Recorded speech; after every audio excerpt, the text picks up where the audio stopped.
пен көк. Бұрынғы заманда бір сараң байдың 3 ұлы болады.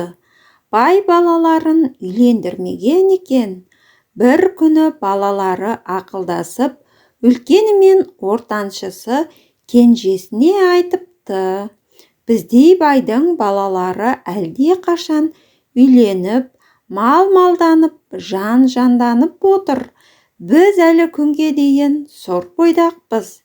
Сен әкемізге барып айт, бізге қатын алып берсін. Бала барып айтқан соң әкесі: күз болсын кәрі бие, қатпа тайлар жегілсін, дейді. Содан күз болады. Ағасының тапсыруымен кенже ұл тағы айтқан екен: әкесі, қылышын сүйретіп қыс келеді, қыс өткен соң алып беремін, дейді. Сол жылы қыс қатты болып, байдың малы жұтқа ұшырап, бір көк тайды балалары шөп жұлып беріп жүріп аман алып қалыпты. Сол жылы бай мен бәйбішесі де өліп, балалары тап-тақыр кедей болып шыға келіпті. Үйдің жабдығы балаларға бір жыл азық етуге жарапты. Бір жылдан кейін балалары арып-ашып, жоқшылықтан азабын тартады. Көк тай құнан шығады. Мұнан басқа тігерге тұяғы жоқ екен. Кенжесі екі ағасына айтады: мына құнанды маған беріңдер. Мен соған мініп, ел аралап, тіршілік қылайын, мал-пұл тауып күнелтейін. Бұған ағалары көнеді. Қысы-жазы тіленшілік етіп, кенже ұл екі ағасын асырайды. Күндердің бірінде сол елдегі бір байдың асына бәйге өткізіледі. Бас бәйгеге 50 жорға тігіледі. Осы кезде кенже ұл бір ауылдан көк дөнен мен айран алып келе жатады. Сонда астындағы аты артынан қуған ауыл иттері мен тазыларына шаңын да көрсетпей кетіпті. Сонда бала ағаларына келіп: біздің көк дөнен тазыларға да шалдырмады. Осыны мына байдың асына қоссам қайтеді, дейді. Ағалары мақұлдайды. Содан көк дөненді таң асырып, суытып, бәйгеге қосуға алып барады. Бұл елдің Барақ деген байының қосып жүрген екі аты бар екен. Олар да бәйгеге қосылғалы тұрады. Ал көк дөненді бір кедейдің таз баласына мінгізіп қоя беріпті. Көк дөнен өзі арық, өзі ақсақ.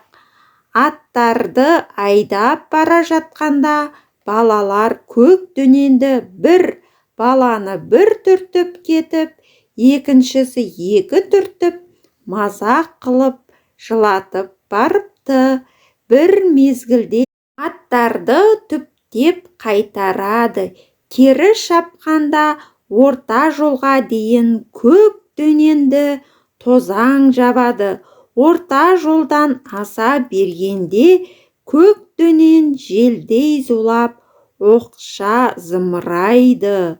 Сонда тазша бала алдындағы аттарды басып озып, бір-бірлеп артта қалдырып отырады да барлық баланың бастарын таңған орамалдарын жұлып ала береді. Өздерін бір-бір салып өте береді. Сонда ханның қос қарасы алда кетіп барады екен. Оларға көк дөнен қатарласа келіп біраз тайталасады. Аздан кейін оларды артқа тастап ілгері жөнеледі.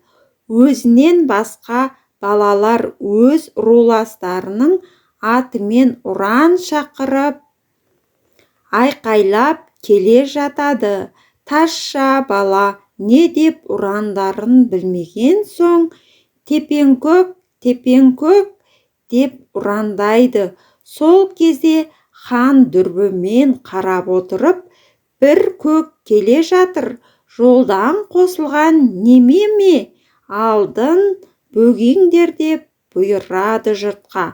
Ханның сөзіне елірген жігіттер көк дөненнің жолын тосып, бүйірден қосылып лап қояды.